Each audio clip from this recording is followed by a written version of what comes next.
high stretch. Survive 5.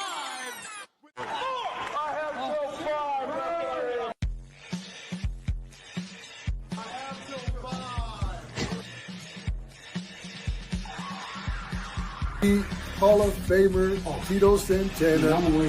Built 5 wrestling going up. Stuff. Just enjoy wrestling. Wedding by G-Pro. What's your opinion? And something like that than I have ever found. Ladies and gentlemen, we're back. Yes. He's Till 510. What are you're pointing out at me? Notorious ATV. Not pointing at me. Well, it is pointing at you on our screen. No, not on mine. This is me pointing at you. Yeah, it is you pointing at me. On my screen. On the main screen. Down there, below, you're pointing away from me, and I'm pointing away from you. I'm pointing at you below as well. I'm not. Mm-hmm. Anyways, heck of a start for the show, folks. Physical difficulties. Technical physical difficulties. We're trying to entertain ourselves, folks. It's been a week. It's been a month. It's been a year. Yep. I hear there's great things happening on the news. I don't watch the news. They keep changing the storylines. But I do enjoy some professional wrestling. Now, last night, I greatly enjoyed AEW Summer Blockbuster. That's right. Now, That's right, man. Go ahead. I love the way the show started. Hangman walking into the arena, bumping into old Christopher Daniels. John Moxley waiting around like a spy in the corner. I really wanted Moxley and them to beat him down backstage. That's kind of what I was looking for, but that was just kind of weird. That would have made more sense to me. Yeah. You know, we've beat him down, and he's didn't have his backup with Swerve and Ospreay because they were beating up each other. That would have made sense. I randomly like the idea of the Death Riders just sneaking around, not really doing anything, just sneaking around and saying we could do it if we wanted to, but we don't have to. Oh, but they're like the cool biker gang that's like, what? They're not cool. What? They're not cool. Well, you got Billy Uter that's like, hey, Statlander, yo. Is it about time for Orange to return or something? Do what? I said, is it about time for Orange to return or something? Is that why we're doing that? Probably. I figured. So we go from Hangman's cool little entrance to the aforementioned Swerve and Ospreay match. As expected, was a great match. Enjoyed the time limit draw aspect, even, really. Yep. And then here come the Death Riders to beat some ass, as they do every 5 seconds. Yeah. I'm sure you're in the same boat. I'm tired of the Death Riders. Oh, I've been tired of Death Riders pretty much since day one. I'm just not a fan of this angle. No. Get the belt out of the briefcase, put it on Hangman, just end this. Yep. We could have done this in January, and it would have been just as effective. Yeah, it's not going to make a difference at this point. No, just get it over with. End the Death Riders, please. But, yeah, the match was great. The match was really, really good. And from there, you know where we go next? Where do we go next? The return of Mystico as he takes on Blake Christian. Good match with Tennessee's Blake Christian and Mystico, or as MJF let him know after the match, he's just Sin Cara. That's for you, Theo. He was sloppy Sin Cara. It was a good way to display the talent of Mystico. Yep. For somebody that's fine from the eat a loss. It served its purpose. From there, I really like Blake. We get into a really fun Hurt Syndicate segment with MJF dropping the flag down.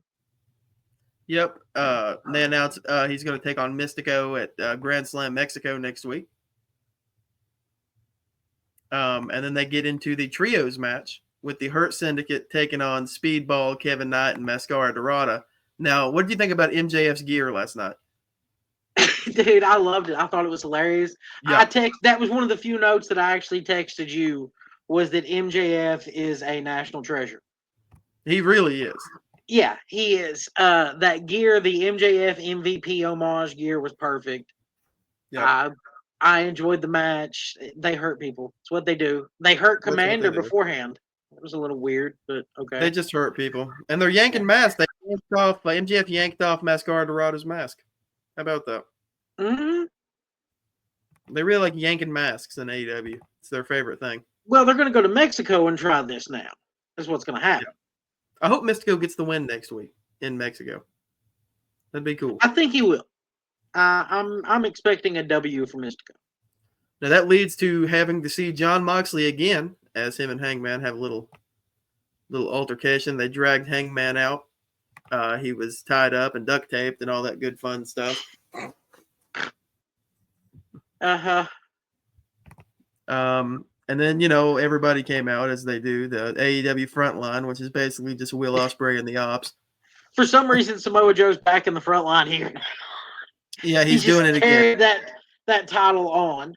Joe's just the most loyal guy, I guess, in any company that he's ever been in. He's like, all right, I guess I'll go to the front line. I hate these guys. Yeah, he's like, what? Somebody's trying to be mean? Nope. Then we got Tajiri taking on Megan Bayne and Penelope. I hate that Megan Bayne and Penelope lost to returning Carmella. I think we're telling a story, and I'll tell you why. If you've noticed, every time they've lost, Penelope's ate the pin because she's wanted to tag herself in. I get it, but it's not good for Megan to eat this many losses right out of the gate. Well, I would like to see that be the tag team that is dominant when we do have the inevitable tag team titles. Yeah, well, I imagine Tajiri is going to be in the mix at this point. They will. I imagine they'll get the first tag team titles, and I would have preferred them to have, if they're going to be the first champions, for it to have been a victory against this brutal team that's dominated everybody else. Yeah, that match they had last night was really good. They could have had that 6 months down the line when we have the belts, and we'd be in good shape. Yeah, I would have been a lot happier. Well, from here, we end the show with a contract signing. That's fine. Well, I was gonna talk about Okada beating the hell out of Kenny Omega. You mean the Don Callis family's Okada beating? Is that what we're doing? That was my question. I wondered, is that going to be official? I do believe that's what we're doing. I do believe that's a great idea. Well, Callis is going to have half the roster. The Don Callis family is the NWO almost. And he's got a team of international killers, and it is awesome. Unfortunately, none of them are a good enough killer to win the world title. Takeshita, man, he really needs to be up in that respect. I feel like several of those guys need to have belts within the next 6 months. Absolutely. Let's go ahead. Let Kyle Fletcher beat the crap out of Adam Cole and take that TNT title. I think Lance and Brian Cage, when Cage inevitably comes back, is a perfect tandem to take on the Hurt Syndicate size-wise. Yeah. I mean, that might be the perfect way. You could even get you have Aussie Open as an option if you want. You have Proto Shida, as they're calling. That's a fun team. You have a lot of good tag teams that could take the belts off Hurt Business. Yeah. You didn't correct. So, Hurt Syndicate, man. I don't know. I'm not catching it at this point. They hurt people. That's all that matters. Yeah. Anyways. But you know what really didn't matter to me? The match that kind of killed your enjoyment of the show, Kyle Fletcher. Yeah, I don't know. I just did not feel this match at all. And I don't know why. I don't feel like their styles match, and that I feel like neither one of these guys has enough experience leading a match yet. Well, also both guys really need the win. Yeah. So I think that also took away from it. But I mean, it was fun. I really liked both guys a lot. It just didn't click for me. Yeah, I didn't care much for it either. Honestly, I can't even remember who won, but I would guess that it was like a count out or Fletcher won. Well, then very cool. Carlos Cabrera comes out, which I thought was neat. It was neat. It was neat. And then he brings out Old Man Panther or Atlantis or whatever he is.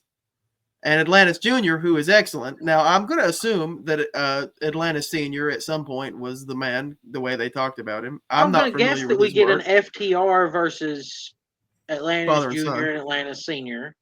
Yeah. Yeah, that'll be fun. And that'll be, Yeah. Adam Cole interrupts it as usual. Whatever, man. Yeah. This is Adam We're Cole gonna is have a totally five. That's another right. We're reason having I a watch 5-on-5 in Mexico with Callis family against Paragon and Atlantis Jr. and somebody else. I don't like that we're doing multiple multi-man tag matches next week already. Not a big fan of that. There's a 12-man tag and a 10-man tag next week. It's Lucha. It makes sense. We're at it. CMLL. I get it. I get it. Next we go to Timeless Tony Storm versus Julia Hart. Pretty good. Timeless Tony wins pretty with a roll-up, though. Julia looked great in that match. I'll give her that. Yeah, she really did. She had a hell of a match. I'm not a big fan of mixed trios matches. I feel like they're a little weird, kind of, unless you let the men wrestle the women. Yeah, it's a little bit wonky at times. Yeah. But it was the conglomeration versus MXM collection. Yeah, just the tip. Touch the tip. And the next match was great. You know who won the match with conglomeration? You know that we're not going to let MXM win a match. Bandito and Beast Mortos put on a Lucha Classic. Brought the energy back. I hope that match is a good sign of what to expect next week. I hope so. That match was great. We get Mercedes Monet's challenges accepted. Hangman tells the Bucks how it is. We finally get to see Swerve realize that he's not really been working with the Bucks. So I think now we might actually have like Swerve and Ospreay and Hangman against the Death Riders or Bucks, and we'll have that little, because I don't know that we're going to pull the trigger on Hangman at Double or Nothing. I'm afraid not. I think that's where Darby's going to return. I'm afraid that's what we're going to pull, and that is not right to Hangman to me. Hangman deserves it. Unless the move is to bring in, which I'm going to go ahead and pull this back up. We are talking about AEW Summer Blockbuster, the 4-hour extravaganza last night. So I think that you have Darby, you have Eddie Kingston, you have Orange Cassidy all show up at Double or Nothing, or you only pull the trigger on Darby. Yeah. To me, there is a better move to show the united front with all these guys showing up to support Hangman. All of Moxley's foes had to come together to take him down. Well, buddy, that's how the Avengers work. That's what I was going to say. It's the AEW Avengers. Yeah. Then we get Tekla beating, or Tekla.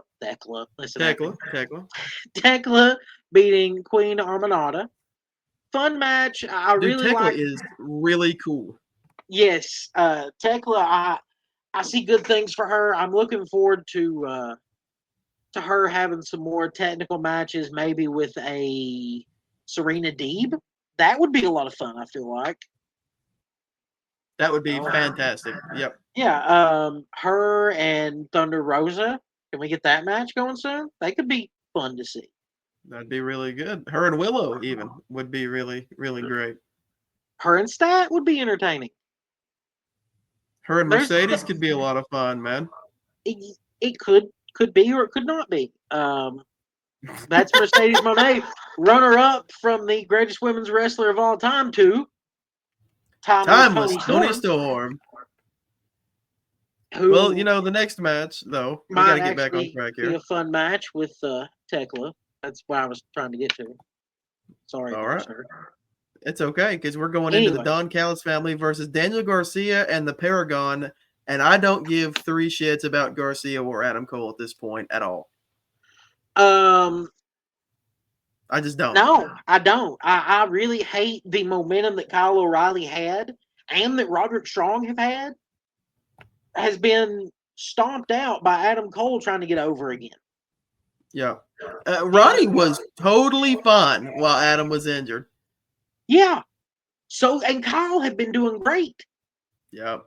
But we went ahead and squashed that. The Undisputed Kingdom is no more. Adam Cole They've needs to sent be. Taven and Bennett to the house. Like, I don't understand what's happening here with this. First off, the big mistake was ever having Adam Cole try to be the face. I agree. Yeah, you It don't never have the works. guy be this mysterious devil for 6 months and then he's the good guy. No, that's not. Yeah, that doesn't work for me, brother. Now, what does it work for works me is this sweet background that we've got here. It's a little hard to tell what's going on, though. Maybe you can help people out here, Tan. That's right, guys. Let me tell you something.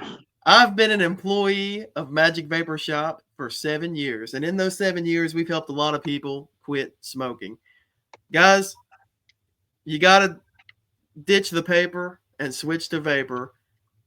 They've been helping people quit smoking since 2013.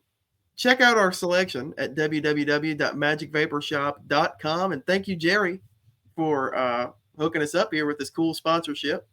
We will get better as we go, streamline this. It took a while to figure out the Stovers one. First of what I hope to be many weeks of this new endeavor and partnership of Magic Vapor Shop. We've got them there at the bottom, right beside our usual sponsor, Stover's Liquidation. As you'll see above us, you can get a 10% off from Dubby using code TIL5, or get $20 off $50 purchase using code TIL5 at SeatGeek. It's a hell of a deal. Now, maybe you could go on SeatGeek and find some good shows to a good Japanese wrestling show. Oh. And we're back, baby. 10 on Japan. And this week, Aaron, I wanted to make sure that we talked about one of my favorite Japanese wrestlers. We've been talking about all these excellent Japanese wrestlers. Let's talk about a junior heavyweight. Let's talk about Tajiri. Now, he started wrestling in 1994. He was working a lot in CMLL, actually, back to CMLL. And then he started making appearances in WWE in the light heavyweight division. Had some excellent matches with Taka Michinoku in 97. Then he joined ECW. He had a never-ending rivalry with Super Crazy. That was amazing. He joined the network with your favorite guy, Don Callis, and and Rhino. And then he started teaming with Mikey Whipwreck, getting managed by Father James Mitchell, and we'll touch more on him later on, I'm sure. Well, I do briefly remember some of Tajiri's matches, a young Tajiri, and I have seen some of his more recent stuff. Dude still got it. Oh, yeah, he's fantastic. It's great to see. Yeah. Yeah. A lot of those Japanese wrestlers really, they make it work. They can wrestle for a really long time, and that's a brutal style. But then he joins WWF, after ECW closes. He quickly becomes light heavyweight champion, defeating X-Pac in 2001. Then he starts having an alliance with William Regal. This is where a lot of people started really. He starts pissing in teacups. He had the Torrie Wilson angle. Him and Torrie Wilson were a couple. They get drafted to SmackDown together, where he wins the Cruiserweight Championship. And then pretty quickly drops it to Billy Kidman. To Torrie Wilson's ex-husband, Billy Kidman. Yeah. And dude, he had great match teamed with Eddie. Yeah, but he had great matches with Eddie. Yep. He had a fun match at ECW One Night Stand. As he does. With Super Crazy. And he left WWE in 2006. Go ahead. He left WWE in 2006 and went back to Japan and, had great matches all over. Never really signed with anybody for too long. Bounced back between Noah and All Japan and New Japan. Just having fun. And then, in the most random return of all time, in 2016, he returns to WWE to be in the Cruiserweight Classic. And it was awesome. And he hung around for a couple of years. He was in NXT for a minute, and they decided that he was just too old. They didn't want to sign him to a contract, which I think is crazy because he's still wrestling at a high level right now. Yeah, he even wrestled recently for NGW in Knoxville. Yep. If I'm not mistaken, he took on Ultimo Dragon. I think it was. Damn, that would have been so cool. That's actually what I was looking at over here, was trying to find exactly what show we had Tajiri in Knoxville, Tennessee. Tajiri's also, in the last few years, been in MLW and done a lot of matches for WCW. Yeah, and he's still wrestling in Japan a lot. Yeah, Tajiri's still working, man. That's the thing. To have been in the business as long as he has and still keep going, it shows a lot of longevity and talent, really. Because if you suck, you're not going to get the bookings at this point. Yep. You know, a And- lot of times you see people, they come into the wrestling business, particularly from like another sport, and then they'll try to make that their go-to, and it doesn't always work out. And a lot of those people are a little different, and I think they're kind of notoriously legendary. Like Dale the Demon Torborg here. Dale. I love the fact that this man has been a main eventer in professional wrestling and has 2 World Series championships. And was in TNA. And was in TNA. Yeah. Like, that's just great. So he started out, he played college baseball for Northwestern University, or the Northwestern Wildcats. And he actually had 2 injuries that led to the end of his baseball career as a player. He broke part of his arm while playing first base. It got tangled up with a runner. It broke his humerus bone. And then the last one, he took a fastball to the face. Damn. And it ended up ruining his depth perception. So That's awful. Yeah, that was the end. So in 95, he decides to try to be a professional wrestler, becomes MVP, playing off of his baseball career. Ends up getting into the WCW power plant with guys like Mark Jindrak, Sean O'Hare, Mike Sanders, even Reno. Goldberg. Yeah. All those fun guys are down there all together. Goldberg was still there for a little bit. Eventually, they get a deal with with Kiss to have a demon character. Eric Bischoff, big kiss mark. He was. And the real fun of this is Kiss was going to play for his debut. And he had these Super Brawl 2000 is probably the most fun one. He was featured in a special main event match. Was nowhere near the final match on the card. The deal with Kiss was any match the Demon was in had to be a main event. And in typical Carney wrestling fashion, they figured out a way around it. Yeah, they did. They put him on second in the card. It's like, oh, this special main event here with the Demon.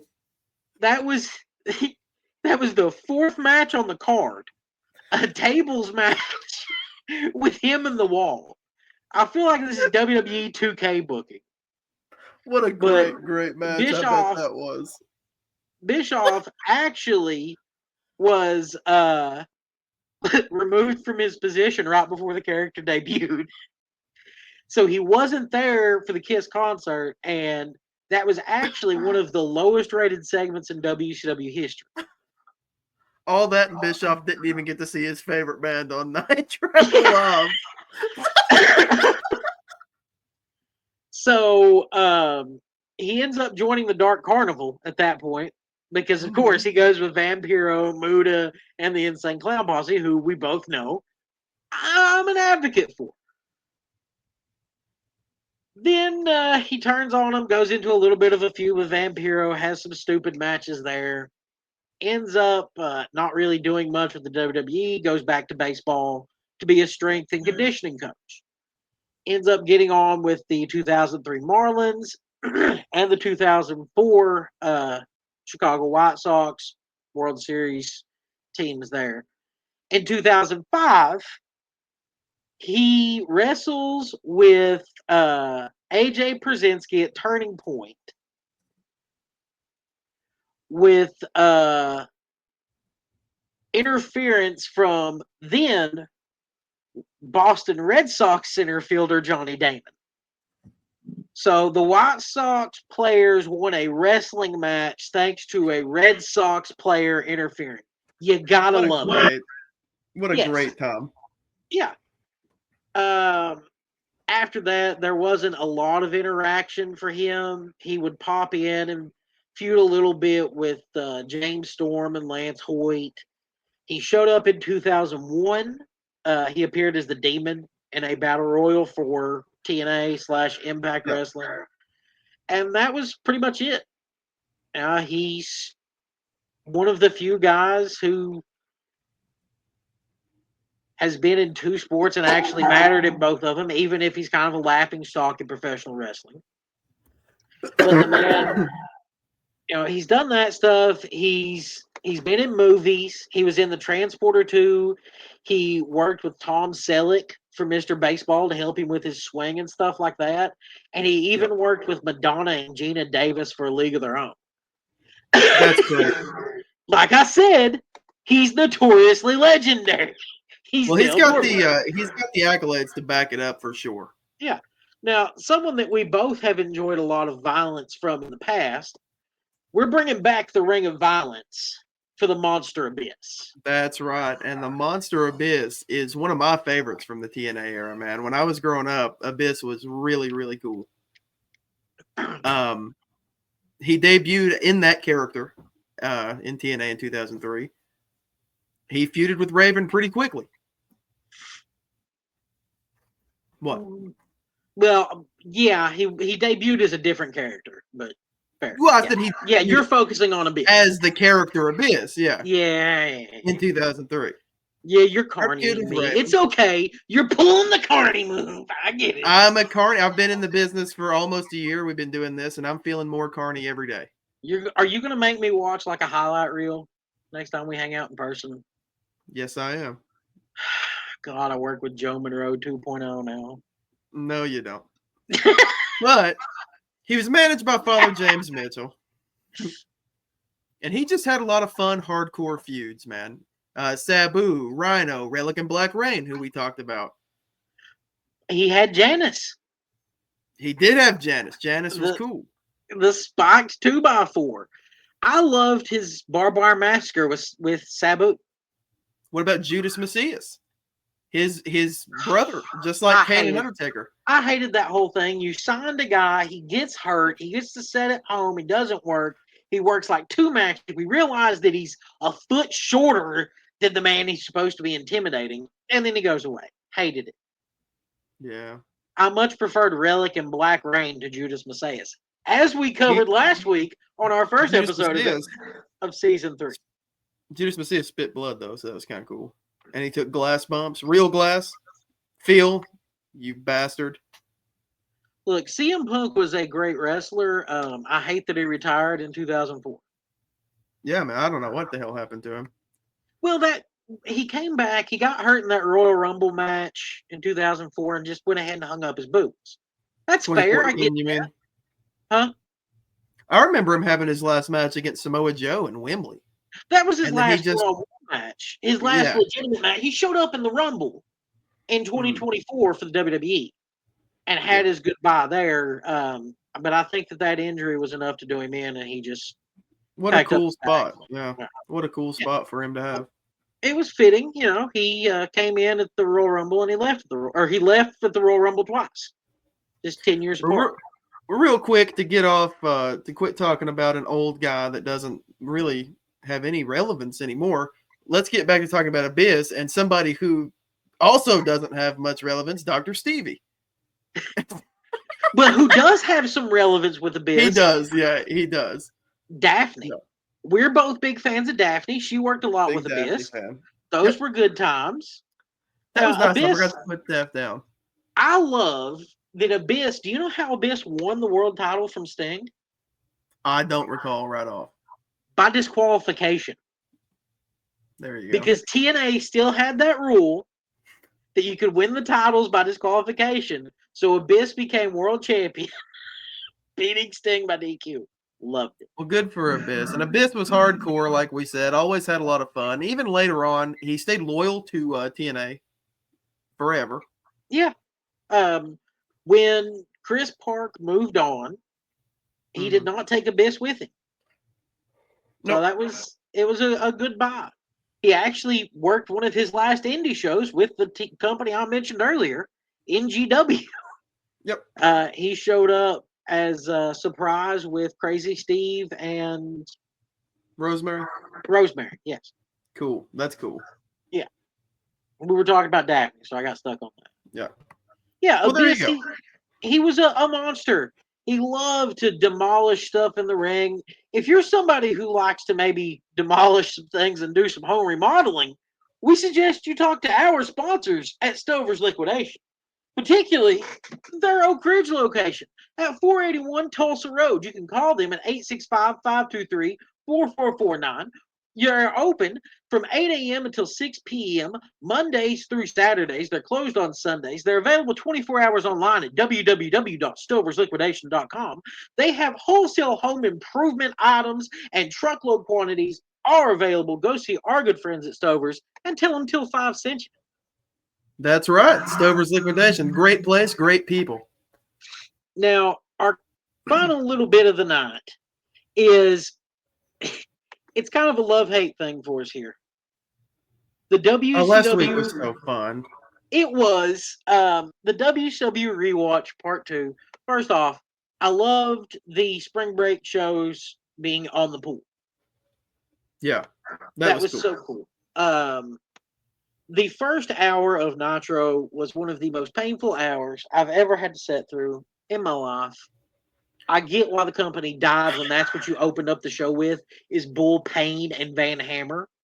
Dude, honestly, in the first hour, the only note that I wrote was Bull Payne and Van Hammer might be the worst match I've ever seen. It was awful. Yeah. What was the next match?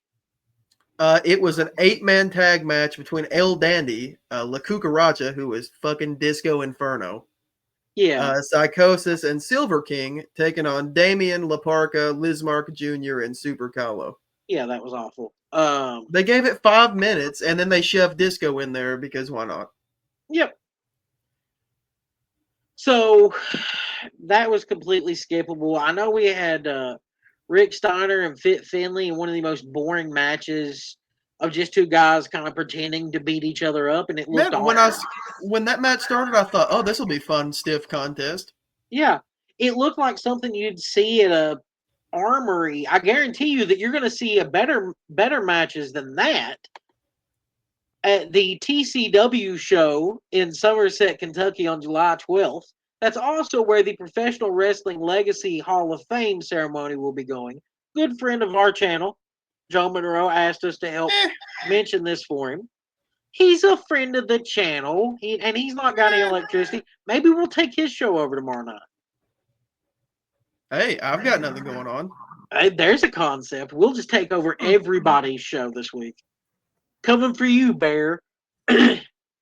Speaking of takeovers, also during this WCW Monday Night Nitro, you see the NWO take over the Miss Spring Break thing, so Tori Wilson can get that. And Kevin Nash threatens Ricky Rockman with a power bomb. Hey, okay, fun. We had Ric Flair get interrupted by Raven. Raven wants a world title shot. Flair says, okay, you can have a world title shot against the World Tag Team Champions. And your partner Canyon's not here, so you're going to go at it alone. With Perry Saturn. Well, no, at the time it was alone. Saturn shows up. Yeah, we got to build that surprise. Because Saturn and Raven are starting to make up now. Flair draws a name from a hat, and it's supposed to be El Dandy. That thieving bastard Rey Mysterio takes his number and replaces him so that the little bag. But of course, that's Dom's father. That is a Dominic Mysterio move. Why fans are cheering? This guy took a world title opportunity from a veteran performer who had put in his time because Rey Mysterio underestimated him. And what did Bret Hart tell us about El Dandy? El Dandy. You never underestimate El Dandy. That's right. El Dandy ruled, man. El Dandy should have been the world champion on this night. Maybe Maybe he could have beaten What Ric again? Flair. But in the Rey main event. Mysterio screwed him over. Uh-huh. Of course, Dominic Mysterio is the spawn of him. Yep. Yeah, because that's something Dirty Dom. It was Dirty Ray first. That is a filthy animal move. Yeah. But Rey Mysterio, and then he ends up not winning the world title, but he kicks another old man into a swimming pool on a cold night already. The commentary team had been talking about how cold it was all night. Like, what if Ric Flair had gotten hypothermia? He was the president of the company and the world champion, and you got this little thug out here bouncing around, stealing world title shots, kicking old men in the pool. It ain't right, I tell you. It ain't right at all. He is Dom's dad. Yeah, he's Dom's dad. He's a little There you thug. go. It was the filthy animals were the original version of Judgment Day. Pretty much, yeah. I feel like that's a flip side face off waiting to happen. Hey, well, jot that down. We can do that at some point. That'd be fun. All right, so Now to Thunder. to Thunder. We opened up with Scotty Riggs and Jerry Flynn. Jerry Flynn. Yeah, because for some reason we're trying to put Jerry Flynn over as somebody that people want to tune in to see at the start of the show in primetime television. I love Riggs. I was so mad when Jerry Flynn won that match. Sweet double axe handle from Riggs. That looks Yep. it looks so perfect. You liked that spot so much that you even took a video of it and sent it to me in Messenger. And it did. It looked perfect. Yeah, it was awesome. It was a great back handle. Next, we got Wrath versus Mike Enos. Yay. Yeah, that was awful. Let's face it, Wrath was never a technical masterpiece in the ring. And Mike Enos was even worse. No. So it was pretty boring. Yeah. Really good clothesline off the top rope from Wrath. You know, good distance, like 3/4 of the ring, way across the ring. I don't I really will care say- that much about Wrath until Chronic starts up, buddy. I liked Wrath. I thought he was Yeah. fun. Just that match didn't really do anything for me. It needed a how long was it? 9 minutes and 30 seconds. Yeah, went it too needed long. to be about 4 minutes. Yeah, it went way too long. Yeah. We Then you got padded a Finley and lot of Chris this Adams. show. A lot of this show was padded with vignettes for people too. That I really didn't like. I didn't need to see a Lex Luger package, a Scott Steiner and Buff Bagwell issues package. Okay, I get it.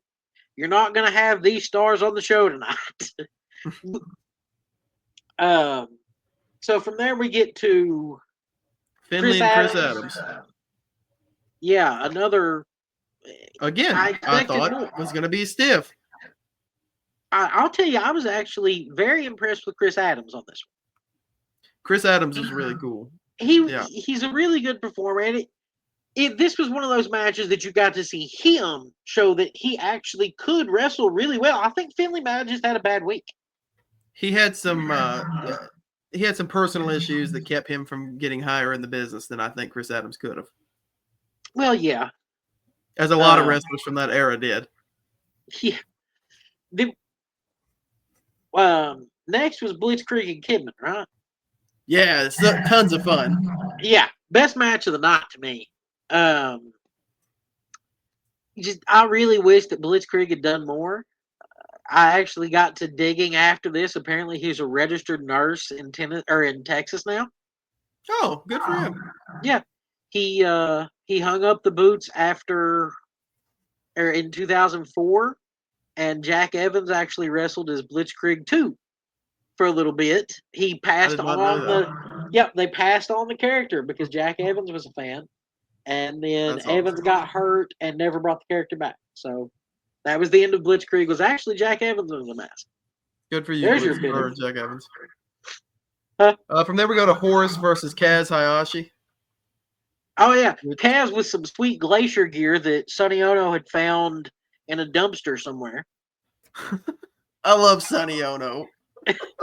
I loved Kaz Hayashi.